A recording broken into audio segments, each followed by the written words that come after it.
تو اللہ پاک فرماتے ہیں اولئک علیہم صلوات من ربہم، تو یہی وہ لوگ ہیں جن کے اوپر ان کے رب کی طرف سے صلوات ہوگی، اور رحمت اور رحمت ہوگی۔ اب یہاں پہ اللہ تعالیٰ جو ہیں اس طرح کا ریئیکشن دکھانے والوں کو یہاں پہ سرا رہے ہیں۔ صلوات کا لفظ جو ہے یہ صلہ سے ہے، اور صلہ کا جو مطلب ہوتا ہے یہ دعا کے لیے بھی آتا ہے، رحمت کے لیے بھی آتا ہے، لیکن لفظ صل جو ہے اس کا مطلب ہوتا ہے ملانا۔ اس لیے ہم یہ کہتے ہیں اللہم صلی علی محمد، تو گویا کہ جب انسان دروشی پڑھتا ہے تو دروشی پڑھنے سے وہ کس کے ساتھ جڑ جاتا ہے؟ اپنے نبی کے ساتھ جڑ جاتا ہے۔ صلوات جو کہ نماز کے لیے آتا ہے، صلوات بھی سل سے ہے، اور سل کا کیا مطلب ہے کہ نماز انسان کو اللہ تعالیٰ کی ذات کے ساتھ جوڑ دیتی ہے۔ بہت ہی خوبصورت معنی صلوات کا ہے۔ لہٰذا یہاں پہ صلوات کیا ہے کہ جو انسان مشکل وقت میں اللہ تعالیٰ کے ساتھ گلہ شکوہ نہیں کرتا اور یہ دعا پڑھتا ہے، تو یہ دعا کیا کرتی ہے؟ یہ مشکل حالات انسان کو اللہ تعالیٰ کے ساتھ جوڑ دیتے ہیں، یہ شکر کے الفاظ انسان کو اللہ تعالیٰ کی ذات کے ساتھ جوڑ دیتے ہیں۔ تو اللہ پاک فرماتے ہیں کہ گویا کہ اس طریقے سے میرا بندہ میرے ساتھ جڑ جاتا ہے تو اس پہ اللہ تعالیٰ کی رحمتیں ہوتی ہیں۔ اس آیت مبارکہ میں صلوات اللہ تعالیٰ کا بندے کو سراہنا ہے کہ شاباش میرے بندے، تم نے کیا خوبصورت ڈائریکشن دیا اس غم کے اوپر، اور اس میں تم نے مجھے کیسے خوبصورت انداز سے یاد کیا۔ اولئک هم المہتدون، اور یہ وہی لوگ ہیں جو کہ ہدایت کے چاہنے والے ہیں۔ مہتدون جو ہے یہ باب افتعال سے آ رہا ہے۔ جب یہ باب افتعال سے آتا ہے تو اس کا مطلب ہوتا ہے کسی چیز کا چاہنا، تمنا کرنا، خواہش کرنا۔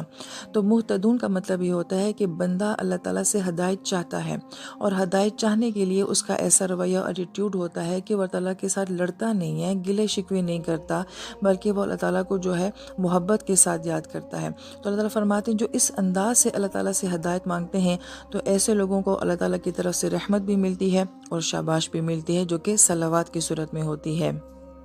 پھر چونکہ مشکلات کی بات ہو رہی ہے، امتحان اور آزمائش کی بات ہو رہی ہے، اور صبر کی بات ہو رہی ہے، تو آنے والی آیت میں جو ہے دنیا کا بہترین صبر جو ہے وہ بتایا جا رہا ہے۔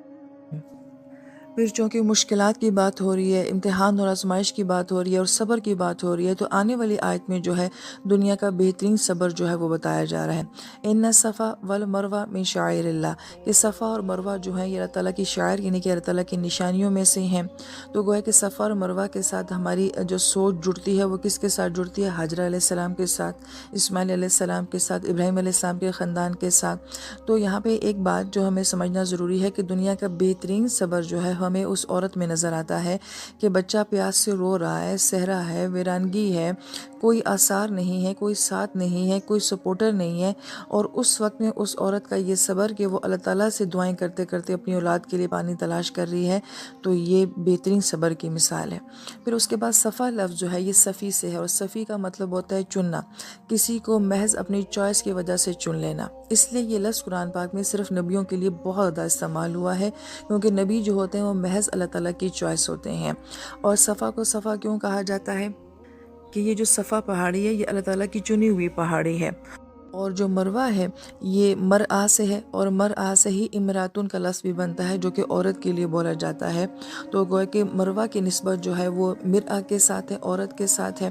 اور یہی دو پہاڑیاں ایسی ہیں صفا اور مروہ کے جہاں پہ بعض روایات کے مطابق آدم علیہ السلام اور اماں حوا کی ملاقات ہوئی تھی، اور یہی صفا اور مروہ ہیں جہاں سے ہماری یادیں جو ہیں حاجر علیہ السلام کے ساتھ اور اسماعیل علیہ السلام کے ساتھ بھی جڑی ہوئی ہیں۔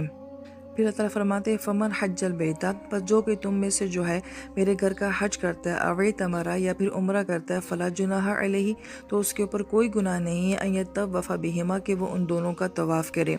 ومن تطوع خیرا، جو کوئی دل کی خوشی کے ساتھ نیکی کرتا ہے، فإن اللہ شاکر علیم، تو اللہ تعالیٰ کی ذات بھی بہت قدردان ہے اور جاننے والی ہے۔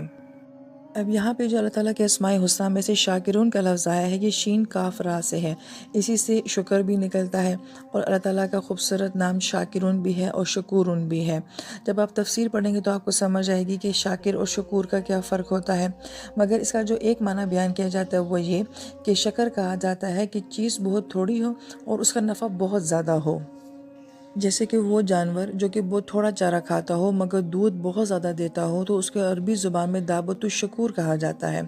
ایسے ہی زمین کو بھی الارض الشکور کہا جاتا ہے، کیونکہ زمین جو ہوتی ہے ہم اس کو بہت تھوڑا دیتے ہیں، وہ ہمیں بہت زیادہ نفع دیتی ہے۔ ہم محض ایک بیج اس کے اندر ڈالتے ہیں، وہ ہمیں اتنی بڑی فصل جو ہے وہ دیتی ہے جس سے ہزاروں مخلوقوں کا جو پیٹ ہے وہ بھرتا ہے۔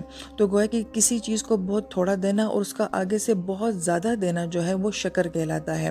اب یہاں پہ اس کا خوبصورت معنی معنی سمجھیں کہ جب انسان بہت تھوڑا اللہ تعالیٰ کا شکر ادا کرتا ہے جبکہ اللہ تعالیٰ نے بندے کو بہت زیادہ کچھ دیا ہوتا ہے۔ پھر انسانی عمال کے اوپر جب اللہ تعالیٰ یہ فرماتے ہیں کہ میں شاکر بھی ہوں شکور بھی ہوں، کہ انسان کا عمل بہت چھوٹا ہوتا ہے، انسان کی نیکیاں بہت چھوٹی ہوتی ہیں، وہ اتنی بڑی جنت کا ریوارڈ نہیں بن سکتی ہیں، مگر اللہ تعالیٰ اس چھوٹی سی نیکی کو بہت بڑا کر دیتے ہیں اور اس کا بہت بڑا اجر دیتے ہیں۔ اس لیے اللہ تعالیٰ کی ذات کیا ہے؟ شکور ذات ہے، شاکر ذات ہے، کہ اپنے بندے کے چھوٹے چھوٹے عملوں پہ اسے بہت بہت بڑا اجر دینے والی ہستی۔